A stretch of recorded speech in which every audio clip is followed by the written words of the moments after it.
Halo semuanya, selamat hari Sabtu. Buku keempat judulnya The Politics of Design.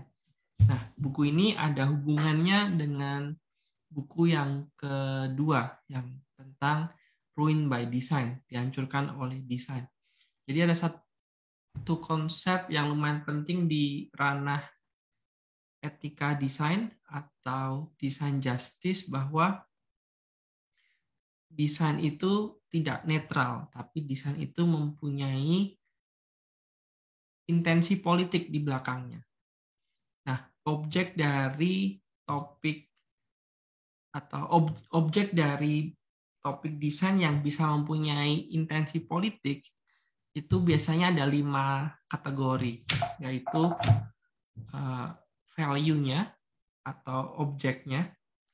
Yang kedua adalah narasinya, narasi tentang siapa yang membuat desain, siapa yang diuntungkan. Yang ketiga adalah prosesnya, praktisnya. Yang keempat adalah pendidikannya. Dan yang terakhir adalah tempat membuat desain. Nah, di masing-masing 5 kategori tadi bisa ada intensi politik di 5 kategori tersebut. Nah, buku ini, The Politics of Design, membahas banyak tentang yang pertama, yaitu bagaimana desain itu bisa mempunyai efek politik dari value-nya atau dari objek yang dibikinnya. Nah, sangat menarik. Gue nemuin buku ini waktu jalan-jalan di sebuah museum di Jerman, dan di toko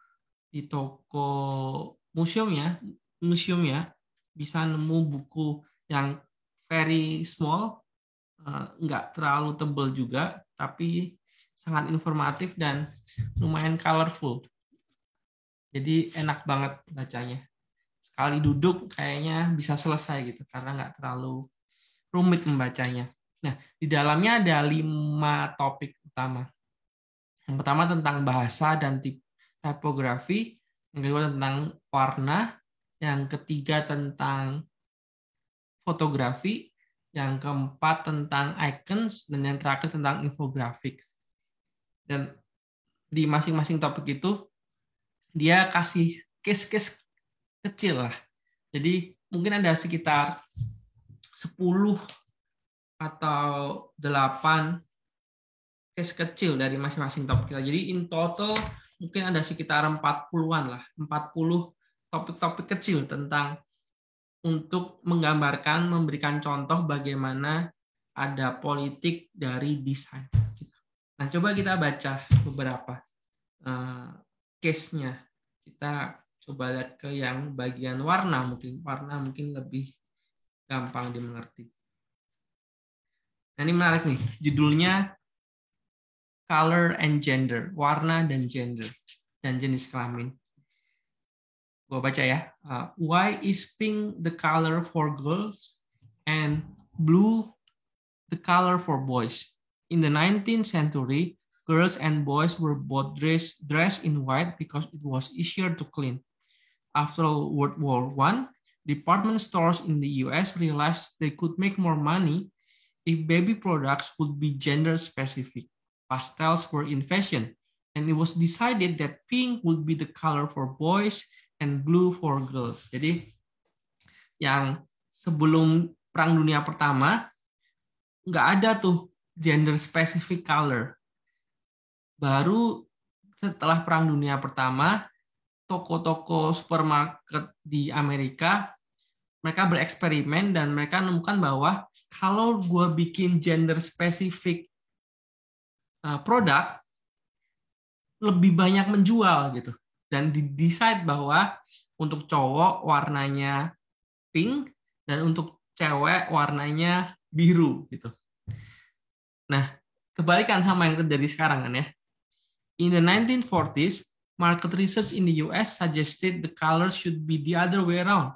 And the baby boom generation was the first where the girls were dressed in pink and the boys in blue. Jadi baru tahun 40 di mana akhirnya cewek yang pakai warna pink dan cowok yang pakai blue. Dan itu ternyata somehow lebih again secara uang lebih menguntungkan gitu. Terus ditulis gini, children are not gender aware until age 6 or 7. Exposing them to visual stereotypes at an early age creates an artificial view of gender. Jadi sebenarnya anaknya yang make itu nggak akan tahu akan jenis kelaminnya sampai umur 6 atau umur 7. Jadi sebenarnya dengan memberikan sebuah stereotip visual atau warna itu justru sebenarnya memberikan penggambaran yang artifisial tentang jenis kelamin atau pengertian yang artifisial tentang jenis kelamin. Nah, itu salah satu contoh tentang betapa warna deciding untuk memberikan gender specific products, yaitu sama udah fuck anak-anak sejak tahun 40 gitu. Yang harusnya nggak ada stereotip bahwa biru itu buat anak cowok dan pink itu anak cewek. Ya, sekarang udah jadi sesuatu yang lazim gitu. Padahal sebelumnya even pertama kalinya hal itu diciptakan the other way around gitu. Yang cowok pakai pink, yang cewek pakai biru. Terus ada juga di halaman berikut tentang history of color in black and white. Gue nggak baca, tapi intinya menarik bahwa sebenarnya kan disebutnya kalau di Amerika itu ada white people and black people. Nah, padahal kata-kata white dan black itu tidak akurat karena nggak ada satupun orang yang white dan black. Karena white itu kan definisinya tidak ada white itu mempunyai semua warna gitu. Sedangkan makanya tapi di satu sisi kalau orang albino itu yang definisi putih itu harusnya yang albino itu yang benar-benar nggak ada pigmen warna gitu. Jadi hasilnya putih. Jadi sebenarnya kalau manusia itu race-nya ya gradasi coklat gitu. Jadi nggak ada sebenarnya yang putih dan nggak ada yang hitam gitu. Tapi ditulis gini. In Christian and Jewish religions, white is synonymous with cleanliness, light, safety, and the good. White is used in opposition to black, both symbolically and literally. Black is dirty and signifies danger and darkness. Angels are depicted as white, demons are black. Jadi, gara-gara agama Kristen dan agama Yahudi yang somehow mempunyai pengertian kalau warna putih itu sama dengan kebersihan, cahaya, ketenangan, dan sesuatu yang bagus. Dan lawannya adalah hitam. Hitam itu kotor, menunjukkan kegelapan dan bahaya. Dan kalau di gambar-gambar zaman dulu ya, angels itu, malaikat itu digambarkannya warnanya putih, dan kalau iblis itu warnanya hitam.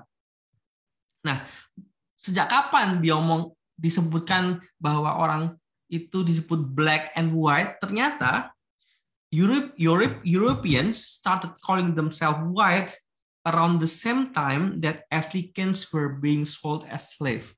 Jadi orang Eropa menyebut dirinya orang kulit putih di waktu yang hampir mirip ketika mereka mulai menjual orang Afrika sebagai budak dan categorizing African as black and Europeans as white to establish the racial hierarchy that was needed to legitimize the slavery.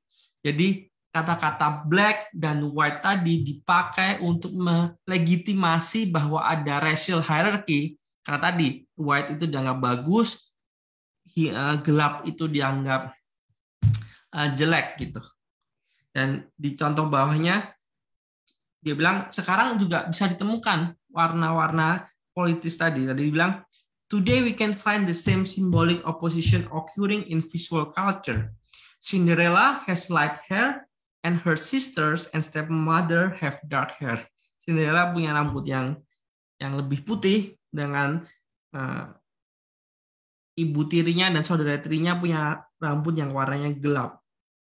In Star Wars, Luke Skywalker is the light-haired hero with the white skin, while his evil opponent Darth Vader wears black. Jadi Star Wars, Luke Skywalker kulit putih, rambutnya cerah, dan musuhnya wears all black.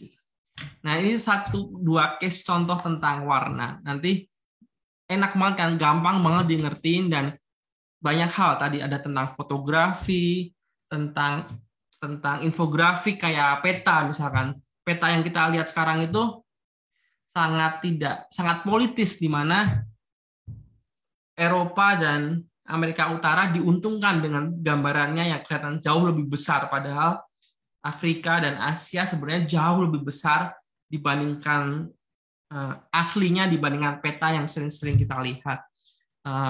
Icon juga dibahas sama mereka. Contohnya kayak misalkan kenapa kalau ada simbol icon ada perbaikan jalan gitu, selalu gambarnya cowok gitu. Tapi terus kalau gambar toilet atau ruang untuk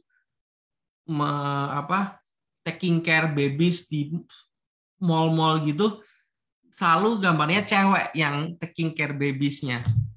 Atau misalkan kalau lambang disable itu lambangnya kursi roda, padahal orang disable yang memakai kursi roda itu cuma 1% dari semua komunitas disable di dunia ini. Jadi sebenarnya nggak terlalu representatif gitu, dan menunjukkannya sangat pasif gitu, kursi roda doang gitu. Seakan lebih menonjolkan ketidakbisaannya. Jadi in summary, buku ini lumayan menarik kalau kalian pengen melihat dengan membaca cerita-cerita tentang bukti betapa desain itu bisa punya kekuatan politik dan seringnya bisa bahaya. Ya yang dibahas ya lebih kebanyakan sih yang kontroversial, yang tadi kayak memberikan efek yang mungkin kurang tepat gitu. So hopefully you can find it maybe in Book Depository or in Amazon. See you tomorrow. Bye.